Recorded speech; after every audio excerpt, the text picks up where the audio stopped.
we're now well we Do do we have now a have draw? we now finally have the draw. We have the two groups. We have the players who are going to be in those two groups, and we understand all the different scenarios that can take place for the world number one ranking. And I think this is what is so exciting about what could unfold in Turin is the fact that we've got Sinner and Alcaraz there one more time this season, and we've got the world number one ranking up for grabs, which is kind of crazy to think about given where we were at earlier in the year with kind of Sinner suspended. We thought Alcaraz was just going to be, just on his own. But the reality is these two are far and above everyone else. I mean, yes, we've got 8 players here, but it really does just feel like Making up the numbers, are they? we're making up the numbers, perhaps. But yeah, what are your kind of views on the final? We've got Sinner and Alcaraz. Sinner is going to be headlining the Bjorn Borg group with Zverev, Shelton, and FAA, Felix Auger-Aliassime, whilst Alcaraz is in the Jimmy Connors group with Musetti, Fritz, and Alex de Minaur. Note, no Novak Djokovic there.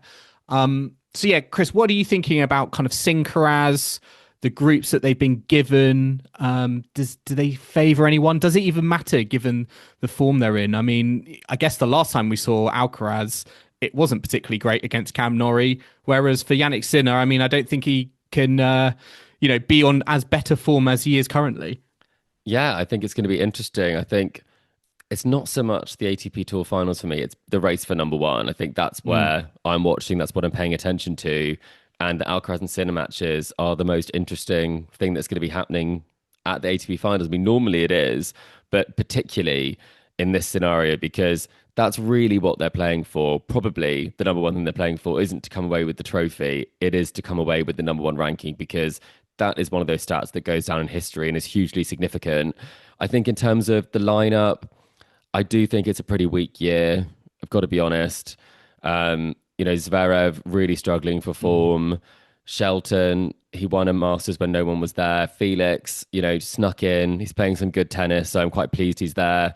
Fritz has fallen off a little bit. Minaur hasn't pushed on, and Musetti just creeped in. So I don't think there's a huge amount of competition. I think that sounds obviously quite damning, but I mean, you are missing a Novak Djokovic because he is so much so much more consistent and We superior. excited by the WTA Final 8 more than the ATP Final 8. Yeah, I really was. I think it's a really good WTA finals lineup, and it was a great contest. I think you've got really big hitters there. You've got players that can do an awful lot on the court, and a lot of really consistent players who are playing at the top of their game. I think a lot of them are peaking at the moment, and I think the fact that Rebecca came away with it shows just how tight it is.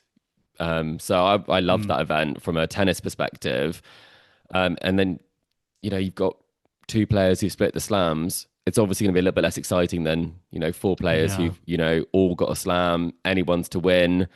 So I think the name of the game is, can Jannik Sinner go undefeated? And then it will be, well, actually, no, Jannik Sinner will go undefeated, but can Carlos Alcaraz get the 3 wins he needs, Joel? Is that right? Can you take us through Yes. the So scenarios? here are the scenarios. So Get your Sinner. pen and paper down, listeners. So to determine the year end number one, Sinner must defend the title to stand any chance of overtaking Alcaraz because Sinner was the champion from last year. Sinner also needs Alcaraz to lose a group match and not reach the final. So that's from Jannik Sinner's perspective. And then from Carlos Alcaraz's perspective, he will secure the year-end top spot just by reaching the final. That feels like maybe the kind of the simplest route. And he can also guarantee the position by winning all three group matches. So Got it. again, He's got to win 3 matches. Doesn't have to be all in the same order, is what I'm hearing, because you get different yes. ranking points per match that you play. Right. I mean, is there slightly more jeopardy given what went down in Paris? Yeah, definitely. I think it makes it more interesting because if you saw this scenario, you'd think ordinarily he's probably going to win 3 matches. You'd expect him to make the semis or the final. So often Alcaraz and Sinner have played in the final this year, but it does mean he's not in great form and Sinner is in great form. So it is on a knife edge, if you had to describe it. I think he's got the better group, though. Alcaraz, I do Yeah, think. It's it. I think comfortably, to be honest. Yeah, I do think so. I think when you look at some of the players who were in Sinner's group, I think Mm. Shelton has not really proven himself against Jannik Sinner, particularly. Zverev had that good contest in Vienna, but was absolutely, annihilated after that. And then I think probably Felix is the player that, if you are not a Jannik Sinner fan, you has the best chance, I think, of taking him out. Because I do think that second set in Paris was particularly Yeah. exciting.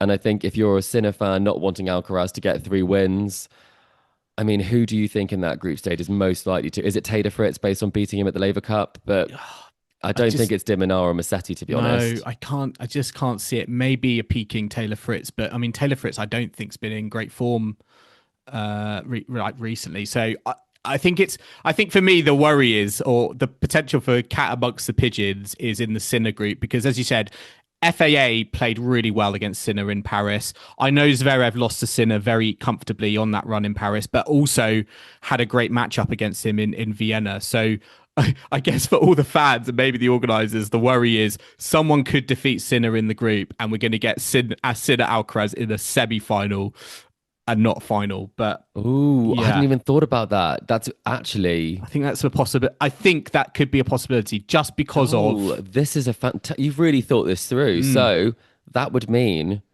that we would still get, dependent on if, oh yeah, because that would mean Alcaraz wouldn't get the year end number one because he would have finished second in his group, so he wouldn't have possibly. got three Yeah. wins. And then if Sinner beats him, that would be ending it. If Sinner then wins the final, it's so complicated, listeners. But we have got some predictions, and we will be making predictions as Yes. to who is And we've going got to. Kim's predictions as well, don't we? She's actually texting us from. She's on holiday. She's at the pub and she says she's had a rioja. So please bear that in mind as we announce her predictions. Is it fair to say Okay. Kim's first?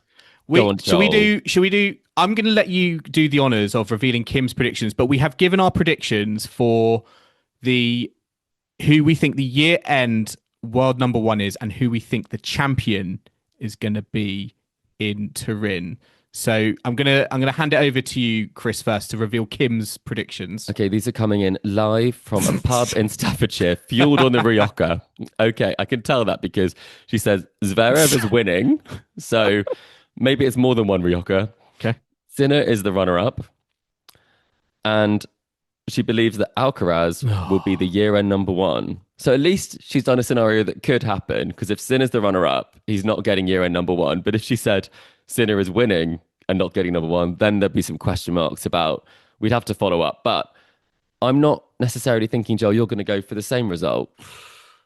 I think Sinner is going to be the champion. I know that's the most boring answer, but I think I just can't.